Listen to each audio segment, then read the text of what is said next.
खत्म हो चुका था। और कल हम लोगों ने देखा था कि मौर्य साम्राज्य के अंतिम शासक बृहदत्त, मौर्य साम्राज्य के अंतिम शासक बृहदत्त को मार करके क्या कहते हैं पुष्यमित्र शुंग, उसी का सेनापति था पुष्यमित्र शुंग। कौन सा वंश का स्थापना करता है? शुंग वंश का स्थापना करता है। यह 36 वर्ष तक शासन करता है, काफी बड़ा वीर योद्धा था। इसके साथ वो 2 को क्या किया था? अश्वमेध यज्ञ किया था। उसके बाद क्या कहते हैं पुष्यमित्र शुंग वंश के अंतिम शासक, पुष्यमित्र शुंग वंश के अंतिम शासक जो था वो कौन हुआ तुम्हारा? क्या हुआ? क्या वो अंतिम शासक कौन हुआ आपका? कौन हुआ था? इसमें कौन हुआ था? इसका अंतिम शासक कौन हुआ? देवभूति। कौन था? देवभूति। और देवभूति को कौन मार दिया? उसी का मंत्री वासुदेव कनब। क्या हुआ? क्या जो पुष्यमित्र शुंग वंश का स्थापना किया था, शुंग वंश के अंतिम शासक कौन हुआ? देवभूति। देवभूति को कौन मार दिया? उसी का सेनापति कौन हुआ? वसुदेव कनब। और कनब 75 ईस्वी पूर्व कौन सा वंश का स्थापना कर देता है? कनब वंश का स्थापना कर देता। अब कनब वंश के अंतिम शासक कौन हो गया? सुश्रुमा। कनब वंश के अंतिम शासक कौन था? सुश्रुमा। और सुश्रुमा कनब क्या कहते हैं? सुश्रुमा को कौन मार देता है? सिमुक। सुश्रुमा को कौन मार देता है? सिमुक। अब सिमुक नया वंश का स्थापना किया था। कौन सा वंश का स्थापना किया था? सातवाहन वंश का स्थापना किया था, जिसमें कि महत्वपूर्ण कितना शासक हुआ? 19 शासक। उसमें सबसे महत्वपूर्ण कौन हुआ शासक हुआ था? सिमुक महत्वपूर्ण शासक हुआ था। कल के अंततः वीडियो हम लोग जाने थे कि ये सब वन लाइनर में पूछा जाएगा, वन लाइनर दिया गया है। हम लोग पूरा व्याख्या करने वाले हैं अभी 2 वंश को। एक पढ़ेंगे कौन से? सातवाहन, जिससे लघु पूछता है, और दूसरा अभी कौन सा वंश पढ़ेंगे? कुषाण वंश पढ़ेंगे। उसके बाद बीच में एक कला शैली है, उसको 2 मिनट के अंतर समेटेंगे और डायरेक्ट हम लोग चलेंगे गुप्त साम्राज्य पे। कौन साम्राज्य पे चलेंगे? गुप्त साम्राज्य पे। तो आइए हम लोग कहां से स्टार्टिंग करते हैं? कल के शायद चौथा वीडियो होगा, है ना? ये चौथा वीडियो होगा। ध्यान से देखिए हुआ क्या कौन से वंश के अंतिम शासक थे? कनब वंश का अंतिम शासक। कनब वंश का क्या था? अंतिम शासक। कनब वंश का अंतिम शासक जो हुआ कौन हुआ? सुश्रुमा। कौन हुआ? सुश्रुमा। और सुश्रुमा को कौन मार देता है? सिमुक। कौन मार देता है? सिमुक। और सिमुक जब सुश्रुमा को मार देता है तो यहाँ पर ये स्थापना करता है सातवाहन वंश का। आइए हम लोग पढ़ते हैं सातवाहन वंश कितना महत्वपूर्ण रहा। ये भारत का सबसे महत्वपूर्ण वंश रहा, बल्कि ये विदेशी नहीं था, ये स्वदेशी शासक था। सातवाहन वंश कैसा था? स्वदेशी था। कैसा था? स्वदेशी था, जो भारत का ही शासक था। भारत का ही क्या था? शासक था, यानी स्वदेशी था। सुनिए ध्यान से, क्या विदेशी ना होकर ये स्वदेशी मूल के थे। कनब वंश के अंतिम शासक सुश्रुमा को मारकर सिमुक ने सातवाहन वंश की 7 ईस्वी पूर्व में क्या किया था? स्थापना किया था। सेम वही बात, क्या ये जो आपका था क्या कहते हैं सातवाहन वंश स्वदेशी शासन था, और इसे स्वदेशी शासक था। इसके साथ ही सिमुक ने सुश्रुमा को मार करके कितना ईस्वी पूर्व स्थापना किया था इस वंश का? 60 ईस्वी पूर्व क्या किया था? इस वंश का स्थापना किया था। कौन से वंश का स्थापना किया था? सातवाहन वंश का स्थापना सिमुक के द्वारा सुश्रुमा को मार करके 60 ईस्वी पूर्व कौन सा वंश आया? एक नया वंश आया। वो वंश का नाम क्या था? सातवाहन वंश। ये शासन वंश कोई बाहर का नहीं था, वो बल्कि स्वदेशी था। बल्कि कैसा था? स्वदेशी था। आगे सुनिए ध्यानपूर्वक क्या देखने को मिलता है। लघु में पूछा जाएगा, आपको पहले बता चुके हैं। सातवाहन ने गोदावरी व कृष्ण नदियों के बीच स्थित को जीता, जो आंध्र प्रदेश कहलाता है। जो गोदावरी और कृष्ण नदी के बीच एक क्षेत्र पड़ता है, जो सातवाहन वंश के द्वारा जीता जाता है। सातवाहन वंश के द्वारा कौन सा क्षेत्र को जीता जाता है? जो कि गोदावरी और कौन सा नदी के बीच? गोदावरी और कृष्णा नदी के बीच में एक क्षेत्र को जीतता है, जो क्षेत्र का नाम क्या है? आंध्र क्षेत्र। ठीक है, शायद आज का आंध्र प्रदेश है वो। ठीक है, तो आंध्र क्षेत्र को ये क्या करता है? जीतता है। कौन जीतता है? सातवाहन शासक के द्वारा। और यहीं पर क्या कहते हैं? इसे आंध्र सातवाहन कहते हैं। इसी कारण से इसे एक और नाम रखा गया है। इसका एक और नाम इसका क्या मिलता है? आंध्र सातवाहन। क्या नाम मिलता है? इसी एक और नाम मिलता है। इसी कारण से आंध्र क्षेत्र को जीतने के कारण से इसे क्या बोलते हैं? आंध्र सातवाहन बोलते हैं। क्या बोल देते हैं?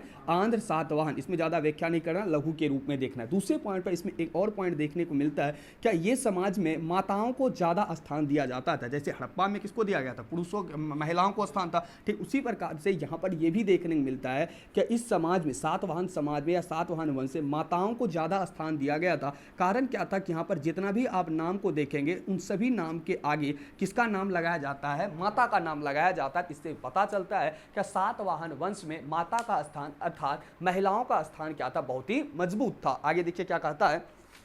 संभवतः इनके समय माता का विशेष महत्व था। वही बात कहता है, इसलिए सभी शासक नाम के आगे माता का नाम मिलता है। सातवाहन काल के राजाओं के द्वारा कई अभिलेख स्थापित किए, इसके इतिहास पर हम प्रकाश डालते हैं। आइए देखते हैं। इसमें हम लोग कुछ ही राजा के बारे में समझेंगे, सारे राजा के बारे में नहीं देखेंगे। इसमें एक सतकर्णी प्रथम को देखेंगे, एक गौतमी पुत्र सतकर्णी को देखेंगे और विशिष्ट पुत्र पुलमावी को देखेंगे। ध्यान से देखिए, इसमें 19 राजा में हम लोग कुछ ही राजा के बारे में देखेंगे, लेकिन आपको जो याद करना है 3 में से फिर आपको एक ही याद करना है। किसके बारे में आपको याद करना है? गौतमी पुत्र सतकर्णी के बारे में आपको याद करना है। किसके बारे में याद करना है? गौतमी पुत्र सतकर्णी। आपके किताब में से 3 दिया गया, लेकिन उतना इंपॉर्टेंट हम लोग के लिए नहीं है। हम लोग एक ही के बारे में पढ़ेंगे। वो कौन सा पढ़ेंगे? गौतमी पुत्र सतकर्णी किस वंश का राजा था? सिंपल सा सातवाहन वंश का राजा था। सातवाहन वंश के बारे में आप लोगों ने क्या जाना? क्या कनव वंश के अंतिम शासक शिशुरमा को मार करके सिमुक ने 60 ईस्वी पूर्व में क्या करता है? सातवाहन वंश का स्थापना करता है। यह एक स्वदेशी शासक था। सातवाहन वंश के द्वारा गोदावरी कृष्णा नदी के बीच के क्षेत्र को जीता गया था, जिसे आंध्र क्षेत्र कहा जाता था, जिस कारण से इसे आंध्र सातवाहनी बोलते हैं। और यहाँ पर क्या देखने को मिलता है? माताओं का महत्वपूर्ण स्थान देखने को मिलता है, क्योंकि जितना भी शासक इसमें हुआ वो सभी अपने नाम के आगे क्या लगाते थे? माता का नाम लगाते थे। दूसरे पॉइंट पर यहाँ पर आपका बहुत सा शासक का नाम दिया गया, जिससे हम लोग एक ही शासक को बढ़िया से पढ़ेंगे। वो कौन सा रहेगा? गौतमीपुत्र सतकर्णी। और कुल मिला के इसमें कितना शासक आपको देखने को मिलता है? 19 शासक देखने को मिलता है। कितना शासक देखने को मिलता है? 19 शासक। आगे सुनिए ध्यान से। लगभग 20 ईस्वी पूर्व शासक, सबसे पहला सतकर्णी प्रथम के बारे में सुन लीजिए। लगभग 20 ईस्वी पूर्व शासक बनने वाले सतकर्णी प्रथम सातवाहन वंश का सर्वप्रतापी राजा था। इनकी पत्नी नागनिका ने पुणे के पास नानाघाट अभिलेख, इसमें 2 अश्वमेघ यज्ञ एवं दान दक्षिणा का उल्लेख है। सतकर्णी के बरार मध्य प्रदेश को जीता था। सतकर्णी प्रथम सर्वप्रतापी राजा था, सातवाहन का एक राजा था सतकर्णी प्रथम। इनके द्वारा 2 बार अश्वमेघ का किया गया था, दान दक्षिणा दिया। कल आपको बताए थे क्या उस समय राजाओं के द्वारा काफी यज्ञ किया जाता था। उसमें सबसे महत्वपूर्ण यज्ञ अश्वमेघ यज्ञ होता था। और अश्वमेघ यज्ञ में क्या होता था? घोड़ा को छोड़ा जाता था, और घोड़ा जितना दूर जाता था वह क्षेत्र उस प्रांत के अंतर्गत आ जाता था। इसमें राजा अपनी शक्ति बढ़ाने के लिए एवं शक्ति प्रदर्शित करने के लिए राजा के द्वारा क्या किया जाता था? पूरी तरीके से यज्ञ किया जाता था। दूसरा जो हम लोग को पढ़ना है कि गौतमीपुत्र सतकर्णी ये एक महान शासक था। नासिक गुहालेख के साम्राज्य के विस्तार इंगित करते हुए उसके घोड़े 3 समुद्र के पानी पीते थे। ध्यान से देखिए, जहां यही इंपॉर्टेंट हो जाता है। गौतमीपुत्र सतकर्णी से मिला हुआ एक बात इंपॉर्टेंट हो जाता है कि इसके बारे में ये पता चलता है कि इसका जो घोड़ा था, किसका घोड़ा था? गौतमीपुत्र सतकर्णी का जो घोड़ा था, ऐसा माना जाता है कि 3 समुद्र का पानी पीता था। सोच लो कितना मजबूत घोड़ा होगा। क्या इनका घोड़ा क्या पीता था? 3 समुद्र का पानी पीता था। 3 समुद्र का पानी पीता था। सोचो एक समुद्र दूसरे समुद्र जाने में कितना देरी लगता होगा, लेकिन 3 समुद्र का पानी पीता था। ठीक है। और इससे लगभग 24 वर्ष तक शासन किया उसने। मालवा, काठियावाड़, गुजरात, राजपूता कुछ भाग को जीता। फिर एक विशिष्ट पुत्र पुलवामी का आता है। विशिष्ट पुत्र किसका है? पुलवामी का। इसका विवाह रुद्रदामन की पुत्री से हुआ। नासिक गुहालेख लिखाया, जिसमें गौतमीपुत्र सतकर्णी विजय का उल्लेख है। यज्ञ श्री सतकर्णी सातवाहन वंश का पतन हो गया। यज्ञ श्री सतकर्णी के पश्चात ध्यान से देखें, सातवाहन वंश का अंतिम शासक कौन होता है? यज्ञ श्री सतकर्णी। कौन होता है? सातवाहन वंश का अंतिम शासक कौन होता है? यज्ञ श्री कौन होता है? यज्ञ श्री सतकर्णी। यज्ञ श्री सतकर्णी। ध्यान से अगर देखेंगे, इसके बाद क्या होता है? सातवाहन वंश का क्या हो जाता है? पतन हो जाता है। सातवाहन वंश का क्या हो जाता है? पतन। ध्यान से देखो, ज्यादा इसमें व्याख्या करना नहीं है। लघु पूछेगा, सातवाहन वंश पर संक्षिप्त टिप्पणी लिखे। आप डायरेक्ट आराम से इसमें लिखेंगे। कनव वंश के अंतिम शासक सुश्रुमा को मारकर सिमुक 60 ईस्वी पूर्व सातवाहन वंश का स्थापना किया।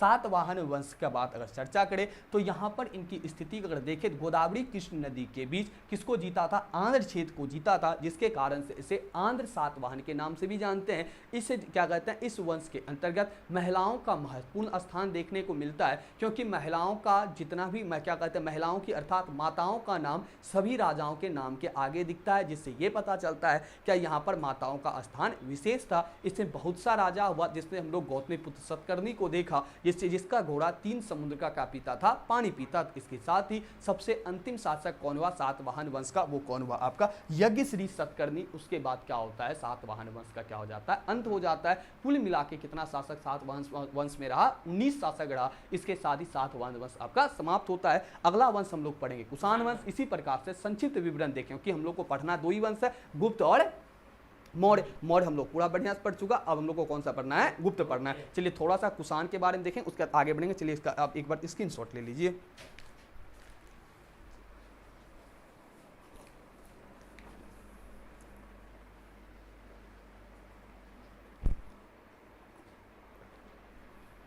हो गया? चलिए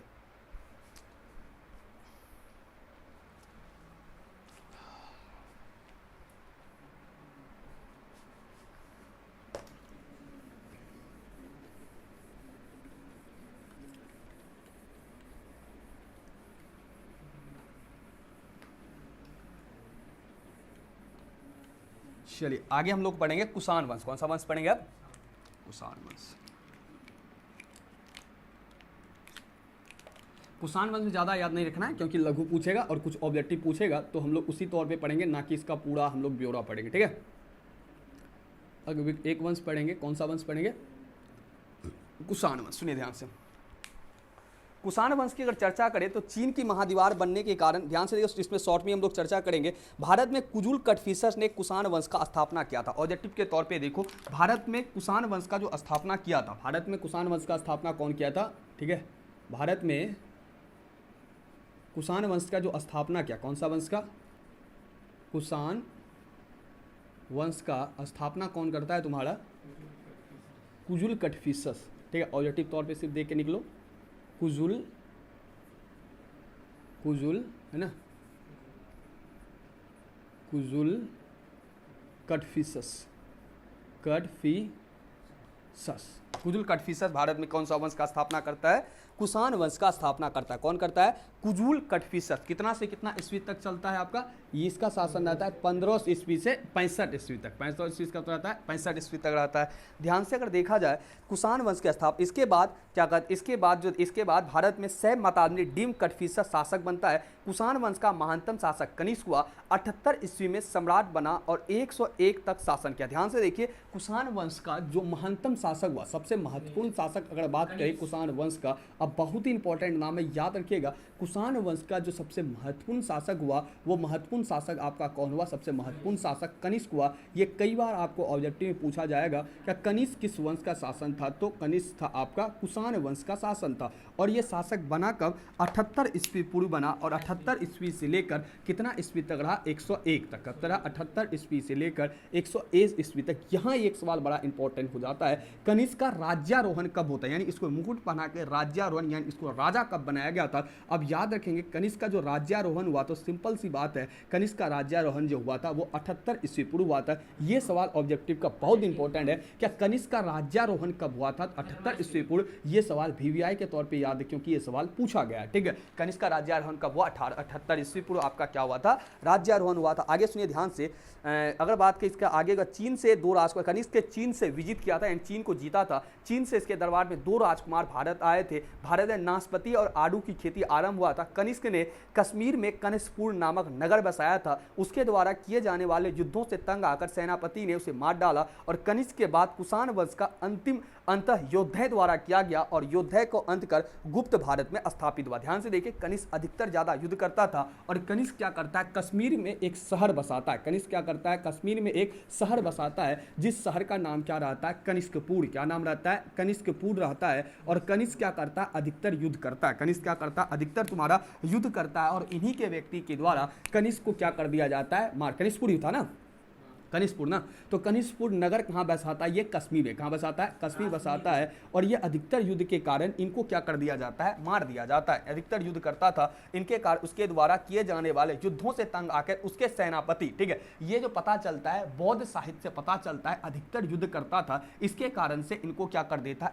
इसका जो सेनापति इसको मार देता है। और कनिष्क के बाद कुषाण वंश का जो अंत हुआ योद्धे के द्वारा, कनिष्क के बाद योद्धे के द्वारा कुषाण वंश का क्या कर दिया गया? अंत कर दिया गया। किसके द्वारा अंत कर दिया गया? योद्धे के द्वारा क्या कर दिया गया? अंत कर दिया। ध्यान से देखिए, कनिष्क को जो मारा जाता है वो क्यों मारा जाता है? बौद्ध साहित्य के अकॉर्डिंग अगर बात करें तो कनिष्क अधिकतर युद्ध करता था, इस कारण से इसको मार दिया जाता है। और योद्धे का क्या हो? योद्धे के द्वारा क्या होता है? पूरी तरीके से कुषाण वंश का क्या कर दिया जाता है? अंत कर दिया जाता है। इसके बाद यहाँ पर एक नया वंश आता है, वो वंश हम लोग पढ़ने वाले हैं। वो वंश कौन सा वंश आ जाएगा? आपका सातवाहन वंश आ जाएगा। कौन सा वंश आ जाएगा? सातवाहन वंश आपके सामने आ जाएगा। शॉर्ट में अब एक बार देखो, क्या कनिष्क इससे जुड़ा क्या क्या सवाल रह सकता है? ध्यान से देखिए, भारत में कुषाण वंश का स्थापना कुजुल कटफिशस के द्वारा किया जाता है। कब किया जाता है? 15 ईस्वी पूर्व किया जाता है। इसका महत्वपूर्ण शासक कौन हुआ? कुषाण वंश का कनिष्क हुआ। राजा कब बनता है? 78 ईस्वी पूर्व में बनता है, राज्यारोहण होता है। कब से कब तक शासन में रहा? 101 ईस्वी पूर्व तक शासन में रहता। इनके द्वारा काफी कार्य को किया गया।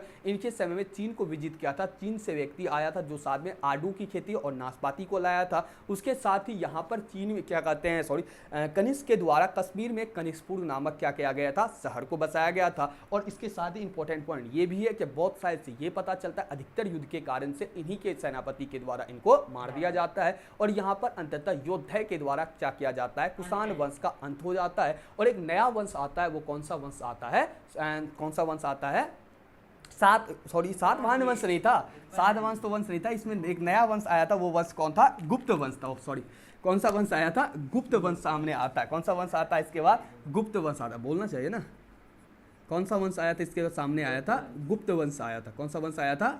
गुप्त वंश। ठीक है, सॉरी, योद्धा के बाद क्या कहते हैं, इसके बाद कुषाण वंश के बाद अंततः कौन सा वंश आया था आपका? गुप्त वंश आया था। कौन वंश आया था? गुप्त वंश। सातवां तो इससे पहले आता है ना।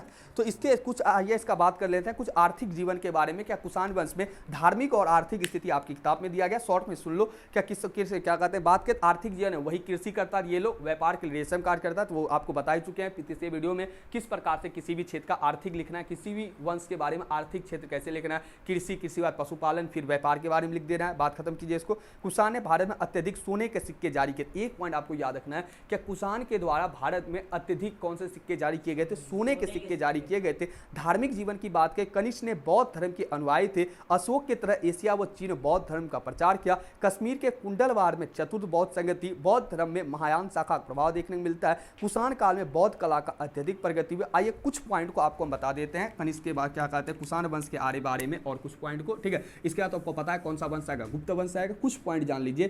कुषाण वंश के काल में, कौन से वंश के काल में? कुषाण वंश के काल में, कुषाण वंश के काल में सोने का सिक्का क्या हुआ था? अधिक जारी हुआ था। कौन से सिक्का जारी हुआ था? सोना का सिक्का अत्यधिक जारी हुआ था। इसके साथ ही कनिष्क के द्वारा कौन से धर्म को माना जाता था? तो बौद्ध धर्म को माना गया था। कौन से धर्म को माना गया था? बौद्ध धर्म को माना गया था। और इसके साथ ही कनिष्क के शासन काल में चतुर्थ बौद्ध संगति हुआ था। कौन सा बौद्ध संगति हुआ था? चतुर्थ बौद्ध संगति हुआ। आपको बताए थे क्या महात्मा बुद्ध के मरने के पश्चात उसके धर्म के व्याख्या होती, चार को क्या हुआ था? बड़ा बड़ा आयोजन हुआ था, जिसे हम लोग बौद्ध संगति के नाम से जानते हैं। तो यहाँ पर कनिष्क के द्वारा चतुर्थ बौद्ध संगति करवाया गया था। किसके काल में चतुर्थ बौद्ध संगति हुआ था? कनिष्क के काल में क्या होता है? चतुर्थ बौद्ध संगति होता है। और इस कारण से कनिष्क की अगर बात करें तो कनिष्क में कला स्थापना में देखें तो कनिष्क के द्वारा जो सबसे ज्यादा बनवाया गया था वो बौद्ध धर्म का आकृति बनाया गया। किसके द्वारा बनाया गया था? बौद्ध धर्म का जो संबंधित जो था वो अधिकतर क्या किया गया था? इनके द्वारा कला स्थापना बनाया गया था। किसके द्वारा बनाया गया था? कला स्थापना अधिकतर किसका बनाया गया था? मूर्तियां की अगर बात करें वो कौन सा धर्म का क्या बनाया गया था? बौद्ध धर्म का। क्योंकि कनिष्क किस धर्म को मानता था? बौद्ध धर्म का। इस कारण से कुषाण वंश में कनिष्क के द्वारा जो अधिकतर बनाया जाता है वो कौन सा, किसके द्वारा बनाया जाता है? तो कुषाण वंश में अधिकतर कौन सा धर्म का बनाया जाता है? बौद्ध कला की प्रगति होती है। कौन सी कला की कुषाण के काल में प्रगति आपको देखने को मिलेगी? बौद्ध कला की प्रगति। क्यों? क्योंकि ये खुद कौन सा धर्म को मानता था? बौद्ध धर्म को मानता था। और इसके बाद यहां पर कौन सा वंश आपका आ जाएगा? गुप्त वंश। कौन आ जाएगा? गुप्त वंश। इससे पहले थोड़ी सी हम लोग कला की चर्चा करेंगे। 2-3 कला आपको देखने को मिलेगा। आपको यहाँ पर हम 3 कला भी पढ़ाएंगे। इसके बाद ध्यान से एक बार शॉर्ट में देख लीजिए। भारत में कुषाण वंश की स्थापना कुजुल खटफिसस के द्वारा 15 ईस्वी पूर्व किया जाता है। महत्वपूर्ण शासक इसका कनिष्क हुआ। 78 ईस्वी पूर्व राज्यारोहण हुआ। कनिष्कपुर नामक क्या क्या एक शहर को बसाया कश्मीर में। योद्धा के द्वारा इसका अंततः अंत कर दिया, क्योंकि अधिकतर इनके द्वारा युद्ध किया जाता था। कुषाण वंश में सोने का सिक्का क्या किया गया था? अत्यधिक जारी किया गया था। कनिष्क बौद्ध धर्म को मानता था और इसके काल में चतुर्थ बौद्ध संगति में देखने को मिलता है। और कनिष्क बौद्ध धर्म को मानने के कारण से इसके काल में बौद्ध कला का क्या होता है? अत्यधिक विकास होता है। इसके बाद आपका यहाँ पे कौन सा वंश आपको पढ़ने को मिल जाएगा? गुप्त वंश पढ़ने को मिलेगा। इससे पहले आपको कुछ कला को देखने को मिलेगा, ठीक है, जिसमें गंधार कला शैली, मथुरा कला शैली और अमरावती कला शैली आगे के क्लास में इंपॉर्टेंट हो जाएगा, लेकिन आपके क्लास के लिए ज्यादा इंपॉर्टेंट नहीं रहेगा। तो कुछ लाइनों में ही इसे हम लोग जानते हुए क्या करेंगे, आगे को निकलेंगे, ठीक है।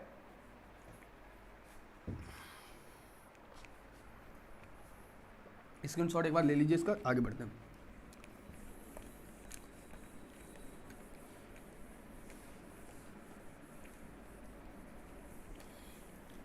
ध्यान से देखिए, कला शैली यानी बनाने की कला की हम लोग चर्चा करेंगे। कुछ आपको क्या देखने को मिलेगा यहाँ, कनिष्क की कला गंधार एवं मथुरा कला में प्रोत्साहन दिया था। मथुरा शैली का सबसे उदाहरण जो आपको मिलेगा सिर विहीन प्रतिमा। ध्यान से कुछ एक पॉइंट और कनिष्क के बारे में आपको पढ़ने को मिलेगा।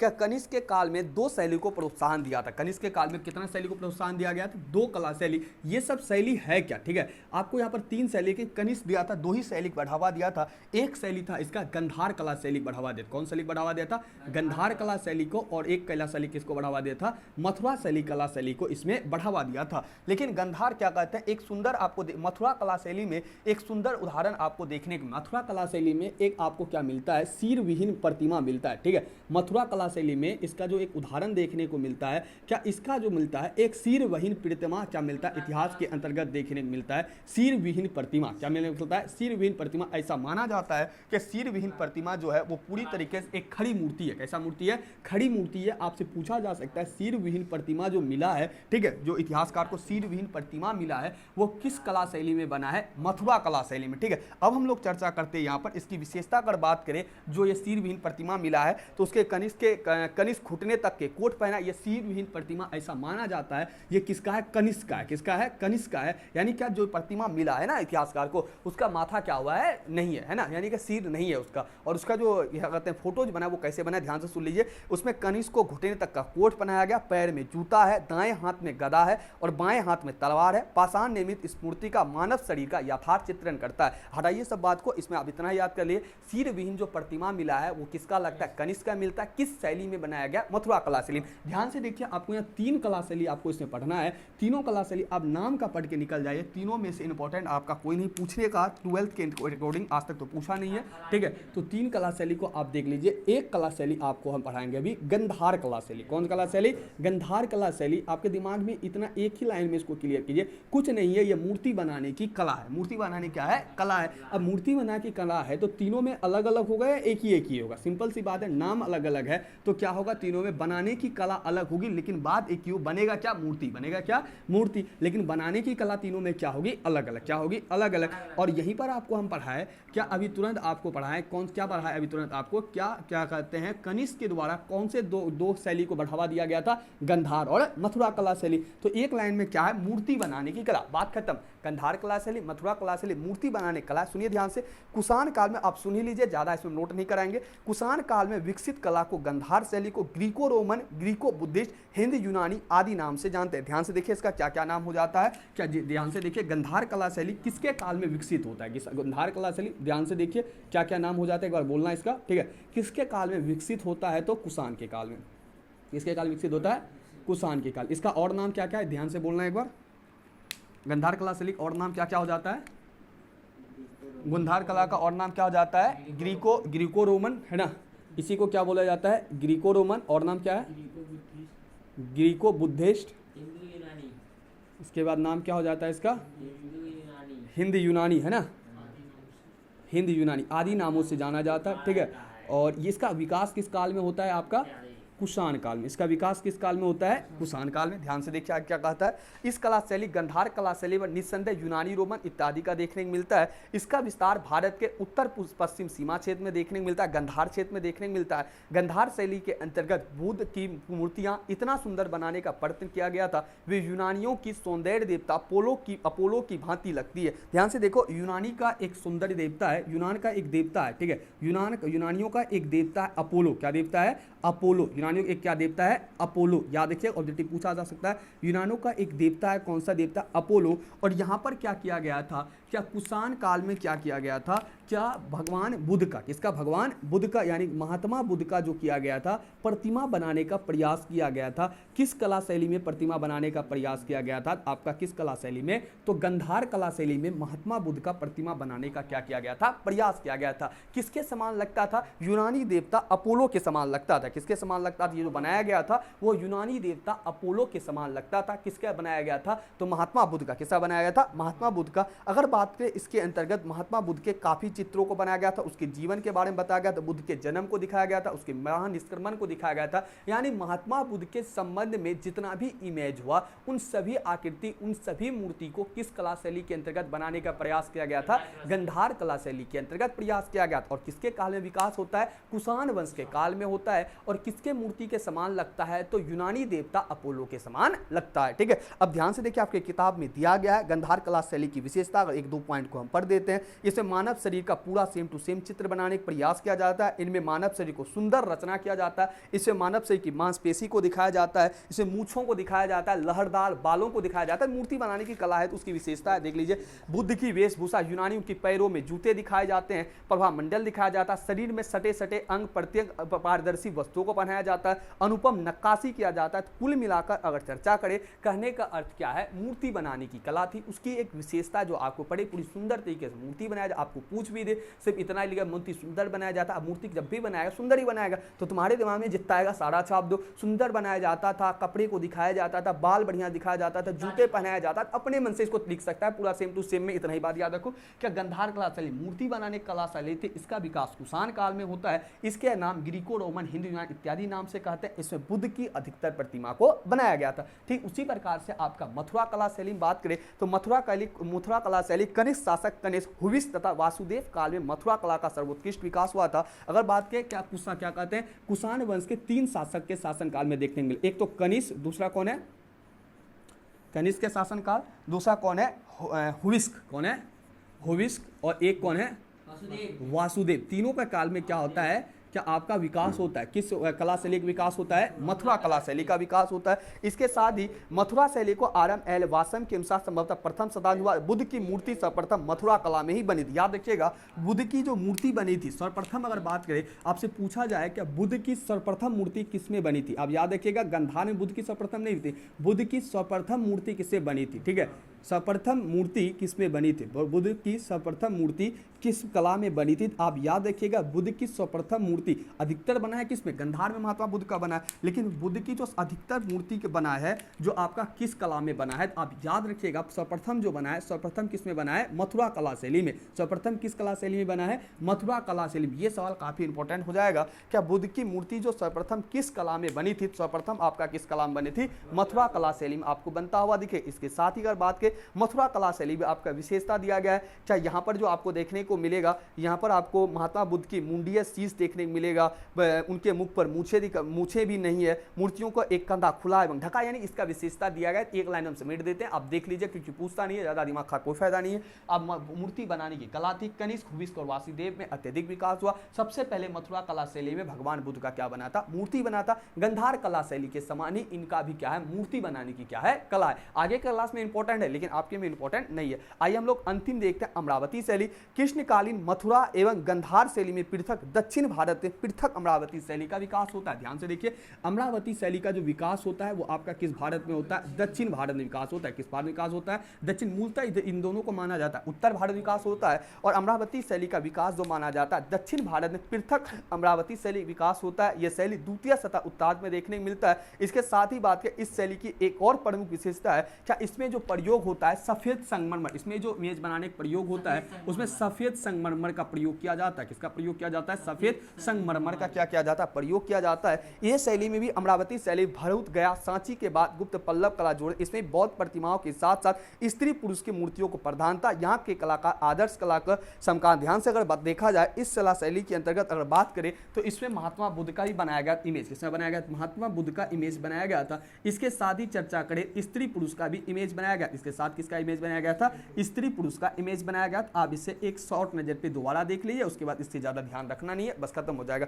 तीनों कला शैली आप देखिए तो ये मूर्ति बनाने की कला शैली है, जिसमें गंधार कला शैली, मथुरा कला शैली, अमरावती कला शैली। जिसमें अगर बात करें तो एक सिर विहीन प्रतिमा मिलता है। कौन सा सिर विहीन प्रतिमा जो है वो किसका सिर विहीन प्रतिमा है, लगता है कनिष्क के जैसा, जो कि बनाया किस कला में है, मथुरा कला शैली में, जो कि मथुरा कला शैली विशिष्ट उदाहरण है। कनिष्क के साल में गंधार और मथुरा कला का विशेष योगदान देखने को मिलता है। गंधार, मथुरा, अमरावती कला शैली तीनों मूर्ति बनाने की कला है। गंधार कला शैली विकसित जो होता है वो कुषाण वंश के शासन काल में होता है। इन्हें Greco Roman, Greco Buddhist, Hindu यूनानी इत्यादि नाम से जाना जाता है। इनमें बौद्ध धर्म की अत्यधिक मूर्तियां बनाई गई है। बौद्ध धर्म की जो मूर्तियां बनाई गई है वो यूनानी देवता अपोलो के समान लगता है, ठीक है। और बौद्ध धर्म की काफी मूर्तियों को बनाया गया। बौद्ध धर्म की महात्मा बुद्ध के ही कई चरणों को इसमें दिखाया गया है मूर्तियों के माध्यम से। किसमें, गंधार कला शैली। रोमन कला शैली में क्या था, क्या रोमन कला से मूर्ति बना, इसमें भी महात्मा बुद्ध का इमेज बना। इसके साथ ही कनिष्क, हुविस्क और वासुदेव के काल में विकसित हुआ है। और बुद्ध की सर्वप्रथम जो मूर्ति बनी थी वो मथुरा कला शैली में बनी थी। इसकी विशेषता आप पढ़ लीजिएगा मन, ठीक है। तो विशेषता में वही छाप तो बढ़िया बनाया गया था, सुंदर बनाया था, मूछ दिखाया गया, दाढ़ी बनाया था, जूता बनाया था, कपड़ा बनाया गया, ये सब पॉइंट को छाप दे हो जाएगा आंसर, ठीक है।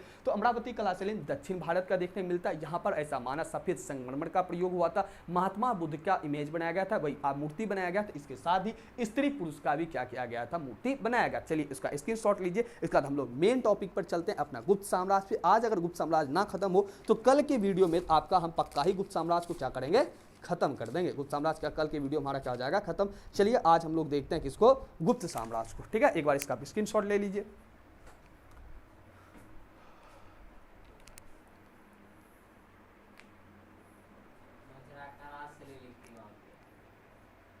क्या हुआ,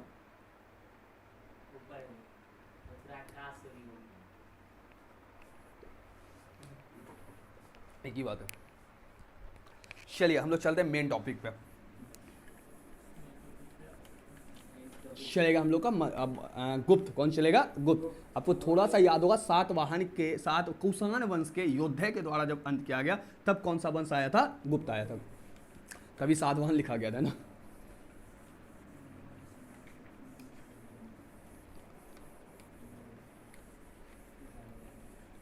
चलिए अब स्टार्टिंग करते हैं हम लोग किसको स्टार्टिंग करते हैं, गुप्त। किसको करते हैं, गुप्त को।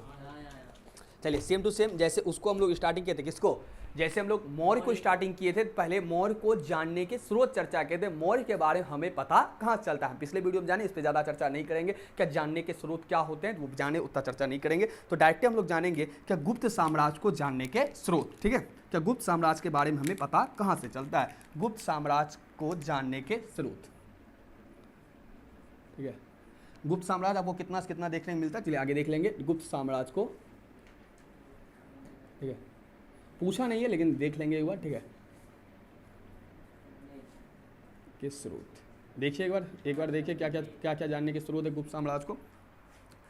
गुप्त साम्राज्य की चर्चा करें, अभिलेखों ने गुप्त कालीन इतिहास के निर्माण महत्व। अब सिंपल से इतिहास लिखने में अभिलेख का काफी महत्वपूर्ण भूमिका, ठीक उसी प्रकार से गुप्त के बारे में हमें अभिलेखों से जानकारी पता चलती है। इसके साथ ही क्या आपको यहाँ पर एक कीर्ति देखने को मिलता है, हरिसेन के द्वारा प्रयाग प्रशस्ति समुद्रकालीन इतिहास पर प्रकाश डालता है। इसका सबसे पहला जो कीर्ति देखने को मिलता है, एक किताब देखने को मिलता है हरिसेन का किताब, और बहुत इंपॉर्टेंट किताब है। हरिसेन के द्वारा एक किताब लिखा जाता है, कौन सा किताब लिखा जाता है, प्रयाग प्रशस्ति। हरिसेन के द्वारा एक किताब लिखा जाता है जिस किताब का नाम क्या हो जाएगा, प्रयाग प्रशस्ति। क्या नाम हो जाएगा, प्रयाग प्रशस्ति। पहला पॉइंट पर यही याद रखेंगे क्या सबसे ज़्यादा जो गुप्त साम्राज्य का हमें जानकारी पता चलता है वो किससे पता चलता है, वो आपको पता चलता है प्रयाग प्रशस्ति से। किससे पता चलता है, प्रयाग प्रशस्ति से। प्रयाग प्रशस्ति से आपका किस वंश का पता जानकारी पता चलता है, गुप्त वंश का। सवाल पूछने का अधिकतर चांस यही रहेगा क्या हरिसेन के द्वारा किस पुस्तक को लिखा गया था, हरिसेन के द्वारा आपका कौन सा पुस्तक लिखा गया था, प्रयाग प्रशस्ति लिखा गया था। आगे क्या कहता है, स्कंद गुप्त के भीतरी अभिलेख, स्कंद गुप्त द्वारा हुनों को पराजय का पता चलता है। स्कंद गुप्त जो था आपका गुप्त वंश का शासक था, इससे यह पता चलता है कि स्कंद गुप्त के द्वारा हुनों को हराया गया था। आगे देखिए 510 ईस्वी में भानुगुप्त के एरन अभिलेख से पता चलता है कि गुप्त काल में सती प्रथा प्रचलित थी। ध्यान से देखिए 510 ईस्वी में एक अभिलेख देखने को मिलता है। कितना ईस्वी में देखने को मिलता है, 510 ईस्वी में एक अभिलेख देखने को मिलता है। 510 ईस्वी में एक अभिलेख देखने को मिलता है। कौन सा अभिलेख, कहाँ का अभिलेख देखने को मिलता है, भानुगुप्त का अभिलेख है ना, भानुगुप्त का अभिलेख है। किसका अभिलेख है, भानुगुप्त का अभिलेख है। कहाँ पर देखने को मिलता है ना, एरन सागर। एरन सागर में एक क्या कहते हैं आपका, एरन सागर में एक आपको अभिलेख देखने को मिलता है। कौन सा अभिलेख है, भानुगुप्त का अभिलेख। जिससे क्या पता चलता है, क्या गुप्त साम्राज्य में क्या आपका पता चलता है, क्या सती प्रथा प्रचलित था। क्या प्रथा प्रचलित था, सती प्रथा। ध्यान से जो इंपॉर्टेंट वही बोर्ड पे लिखेंगे। इससे पहले ये भी पता चला था क्या स्कंद गुप्त के अभिलेख से ये पता चला था गुप्त वंश के द्वारा हुनों को पराजित किया। किसको पराजित किया गया था, हुनों को पराजित किया गया था। अब अगला पॉइंट क्या है, 510 ईस्वी में क्या मिला था तुम्हारा, क्या 510 ईस्वी में एरन के पास एक क्या मिलता है, अभिलेख मिलता है। अभिलेख क्या होता है, जो कि उस समय के इतिहास के बारे में बताता है। वो अभिलेख किसका है, भानुगुप्त का अभिलेख है। किसका अभिलेख है, भानुगुप्त का अभिलेख है। जिससे किसके बारे में पता चलता है, सती प्रथा। सती प्रथा क्या होता है, जब पति मर जाता है तो पत्नी को उसके साथ जिंदा जला दिया जाता था। इसे क्या बोलते थे, सती प्रथा बोलते थे। तो गुप्त काल में पूछा जा सकता है गुप्त काल में सती प्रथा प्रचलित था, इस बात का किस अभिलेख से भी पता चलता है। तो आपको याद होना चाहिए भानुगुप्त के अभिलेख से कहां से मिला, एरन सागर में। कब मिला है, 510 ईस्वी मिला है। यह भारत में सती प्रथा का प्रमाण देखने को मिलता है। सुविख्यात आगे बात के वायु पुराण, विशाखा दत्त के मुद्रा राक्षक, शूद्रक का मृक्षकटिकम, वात्स्यायन का कामसूत्र, महाकवि कालिदास के ग्रंथ गुप्त कालीन इतिहास की जानकारी डालता है। और चीनी यात्री फाहियान और श्वेतसांग का विवरण देखने को मिलता है। ध्यान से देखिए पुराणों की संख्या 18, पुराण संख्या कितना है, 18। उसमें में से वायु पुराण से इसकी जानकारी मिलती है, ये सबको पढ़ा चुके हैं आपको। इसके साथ ही विशाखा दत्त का मुद्रा राक्षस, विशाखा दत्त का कौन सा किताब, मुद्रा राक्षस है ना। उसके बाद और कौन सा किताब आ जाता है, देखिएगा ध्यान से, शूद्रक का मिक्स कटिकम, अगर आपको क्या कहते हैं मुद्राक्षर किसके द्वारा लिखा गया है, मुद्राक्षर आपका लिखा गया है विशाखा दत्त के द्वारा, किसके द्वारा लिखा गया है, विशाखा दत्त के द्वारा। और आपको यहाँ पर शूद्रक का कौन सा किताब देखने को मिलता है, मृक्ष कटिकम, कौन सा मिलता है किताब, एक और ये सब पढ़ा दिए, एक बार दोबारा आपको बता देते हैं। शूद्रक का एक कौन सा किताब देखने को मिलता है, मृक्ष कटिकम। और कौन सा, देखिए ध्यान से आप, और कौन सा किताब आपको देखने को मिल जाता है, वात्स्यायन का कामसूत्र, किसका कामसूत्र है, वात्स्यायन का कामसूत्र, वात्स्यायन का कामसूत्र। और उसके बाद एवं कालिदास के बारे में तो आप सभी जानते हैं, कालिदास की कीर्ति है ना, कालिदास की किताब में कालिदास की भी कीर्ति से हमें किसके बारे में पता चलता है, कौन से वंश के बारे में पता चलता है, गुप्त वंश के बारे में पता चलता है। इसके बाद कुछ विदेशी यात्री कौन हो जाएगा, चीनी यात्री कौन कौन हो जाएगा, फायान और हुइत्सांग है ना, फायान और हुइत्सांग, फायान और हुइत्सांग। इन सभी चीज़ों से हमें कौन से वंश के बारे में जानकारी पता चलता है, कौन से वंश के बारे में पता चलता है, तो गुप्त वंश के बारे में जानकारी पता चलता है। कौन से वंश के बारे में पता चलता है,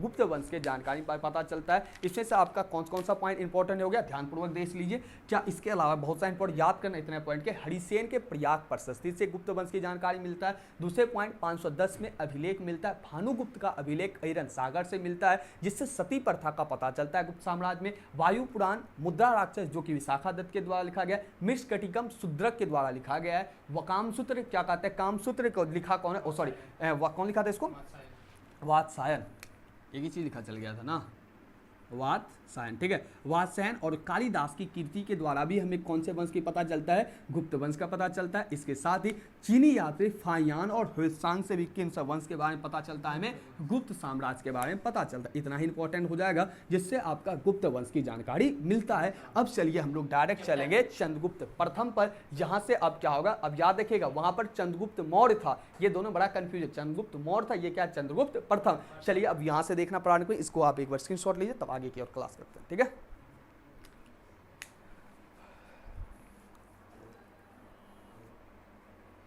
चलिए स्क्रीनशॉट लीजिएगा।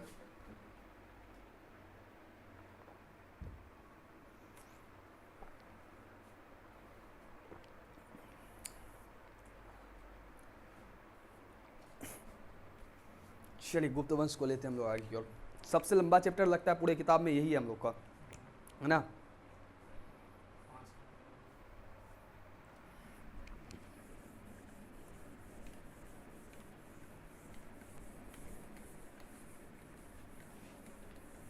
चलिए इसका गुप्त को पूरा बढ़िया तरीके से देखेंगे, एक दो इसमें दीर्घ भी बनेगा, ठीक है। तो आइए चंद्रगुप्त प्रथम से देखते हैं, गुप्त वंश के संस्थापक से देखेंगे, ठीक है। ध्यान से देखिए, सबसे पहले स्टार्टिंग हुआ चंद्रगुप्त प्रथम से, इसका शासनकाल 319 से 350 देखने को मिलेगा। चंद्रगुप्त प्रथम, चंद्रगुप्त है ना, एक ही चंद्रगुप्त मौर्य अलग था, ये दूसरा है, 319 से 350 ईस्वी पूरे ईस्वी है, ईस्वी होगा, है ना। ध्यान से देखिए, गुप्त वंश का संस्थापक श्रीगुप्त था। ध्यान से देखिए, अब यहाँ से सवाल बड़ा कंफ्यूजन सब आएगा, अब ध्यान से देखेंगे, ठीक है। गुप्त वंश का संस्थापक यहाँ पर आपका कौन हो जाएगा, गुप्त वंश का ऑब्जेक्टिव बड़ा इंपॉर्टेंट बनेगा यहाँ, गुप्त वंश का संस्थापक कौन हो जाएगा आपका, पहला सवाल, गुप्त वंश का संस्थापक कौन हो गया, श्रीगुप्त। कब करता है आपका, 275 ईस्वी में करता है ना, 275 ईस्वी। आगे देखिए क्या कहता है, क्या इसके बाद घटोत्कच 319 ईस्वी तक शासन किया। चंद्रगुप्त प्रथम गुप्त वंश का सर्वप्रथम शक्तिशाली शासक था। इसे गुप्त संवत क्या कहते हैं, इसे गुप्त संवत 320 का ईस्वी का परिवर्तक माना जाता है। ध्यान से देखिए, गुप्त इसके बाद कौन बनता है, घटोत्कच। ध्यान से अगर देखा जाए, क्या श्रीगुप्त के बाद यहाँ पर शासक में कौन आता है, घटोत्कच। कौन आता है, घटोत्कच, ठीक है। और सर्वप्रतापी राजा कौन हो गया, श्रीगुप्त। सर्वप्रतापी राजा इस वंश का कौन हो जाता है, श्रीगुप्त हो जाएगा। और घटोत्कच कितना वर्ष में शासन आता है, 319 ईस्वी पूर्व में आता है। ध्यान से देखिए क्या क्या हुआ, गुप्त वंश के संस्थापक कौन हो जाएंगे, श्रीगुप्त काफी महत्वपूर्ण शासक हुआ। इसके बाद कौन आया शासन में, घटोत्कच कितना ईस्वी में आया, 319 ईस्वी पूर्व आया। कौन आया, 319 ईस्वी पूर्व में कौन आ गया, घटोत्कच। अगर आगे की चर्चा करें, चंद्रगुप्त की पत्नी लिच्छवी कुमारी देवी, लिच्छवी क्या, चंद्रगुप्त की समुद्रगुप्त पराक्रम। इसके बाद जो आपको देखने को मिलेगा एक और नया राजा देखने को मिलेगा जिसका नाम है समुद्रगुप्त। चंद्रगुप्त की पत्नी लिच्छवी कुमार देवी का पुत्र समुद्रगुप्त गुप्त वंश का सप्रतापी सम्राट था। हरिसेन की प्रयाग प्रशस्ति के अनुसार दिग्विजय के प्रमुख उदय धरणबींद अर्थात समस्त पृथ्वी को जीतना तथा प्रयाग प्रशस्ति के अनुसार यह दिग्विजय निम्नासौर था। ध्यान से देखिए, चंद्रगुप्त प्रथम चंद्रगुप्त की पत्नी लिच्छवी कुमार देवी का पुत्र। ध्यान से देखिए क्या जिस प्रकार से मौर्य वंश में महत्वपूर्ण शासक कौन हुआ था अशोक, ठीक उसी प्रकार से गुप्त वंश में सबसे महत्वपूर्ण शासक कौन होगा? समुद्रगुप्त। कौन होगा? समुद्रगुप्त होगा। और आप डायरेक्ट हम आपको समुद्रगुप्त पढ़ाएंगे, कारण क्या है, लंबा चैप्टर हो चुका है और इसे जल्दी खत्म करने हम लोग प्रयास करते हैं। ध्यान से देखिए इसका संस्थापक कौन हो जाता है? गुप्त वंश का संस्थापक श्रीगुप्त। श्रीगुप्त के बाद कौन राजा बनता है? घटोत्कच। ध्यान से देखिए, अब यहां से हम लोग चैप्टर का थोड़ा मोड़ करेंगे, मोड़ इस तरफ करेंगे, क्या समुद्रगुप्त को देखेंगे। समुद्रगुप्त का शासन वंश अगर देखा जाए तो समुद्रगुप्त का शासन वंश तो आपको देखने 350 से 375 ईस्वी पूर्व। समुद्रगुप्त का शासन आपको कितना वर्ष तक देखने को मिलेगा? 350 से कितना देखने को मिलेगा? 350 से 375। यहां पर आप समझिए चंद्रगुप्त का जो पत्नी, चंद्रगुप्त की पत्नी क्या नाम हो गया? चंद्रगुप्त की पत्नी लिच्छवी। चंद्रगुप्त की पत्नी से लिच्छवी, क्या नाम, पूरा नाम बोलना? लिच्छवी कुमार देवी, है ना? लिच्छवी कुमार देवी। इससे एक इसको पुत्र की प्राप्ति भी, जिसका नाम क्या हुआ?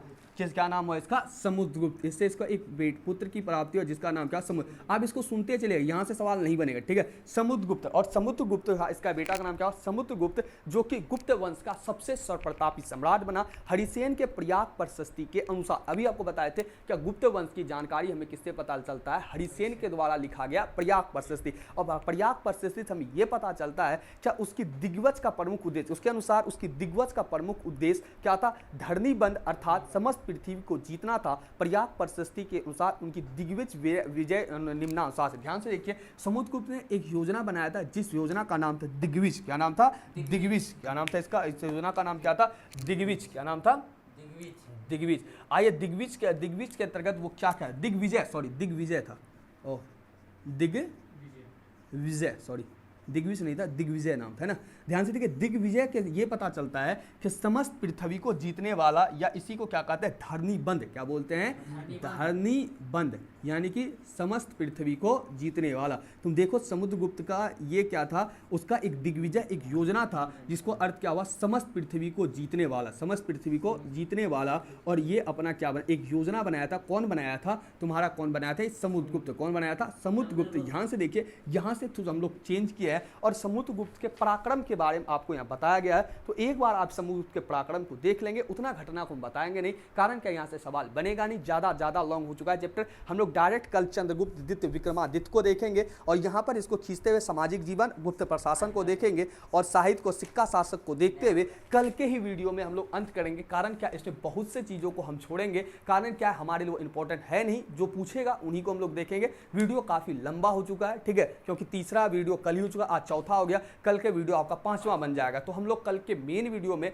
गुप्त साम्राज्य से एक ही सवाल पूछता है, तो गुप्त का कुछ मेन पॉइंट को ही देखते हुए क्या करें, खत्म कर देंगे। लेकिन गुप्त का थोड़ा सा हम लोग टर्निंग पॉइंट क्या मारे हुए हैं, क्या गुप्त वंश का संस्थापक श्रीगुप्त के बाद घटोत्कच हुआ, उसके बाद हमने डायरेक्ट खींच दिया कि चंद्रगुप्त की पत्नी लिच्छवी कुमार देवी से उसका एक पुत्र की प्राप्ति है समुद्रगुप्त, जो कि याद रखिएगा जैसे मौर्य वंश में कौन हुआ? अशोक, उसी प्रकार से गुप्त वंश में कौन हुआ? समुद्रगुप्त। समुद्रगुप्त एक योजना बनाया था जिसका नाम था दिग्विजय, जिसका अर्थ था समस्त पृथ्वी को जीतने वाला। इसके बारे में पता कहां से चलता है? तो वही हरिसेन के द्वारा जो प्रयाग प्रशस्ति बुक लिखा गया है, उन्हीं से हमें इसके बारे में पता चलता है। और कल के वीडियो में आपको हम निश्चित इस वीडियो को खत्म करने का प्रयास करेंगे। नहीं होगा तो अगला वीडियो देखेंगे, लेकिन कल के वीडियो में समाप्त करेंगे और बहुत चीजों को हम छोड़ते हुए चलेंगे, क्योंकि हमारे इंपॉर्टेंट नहीं रहेगा 12th के अकॉर्डिंग। तो मिलते हैं नेक्स्ट वीडियो में।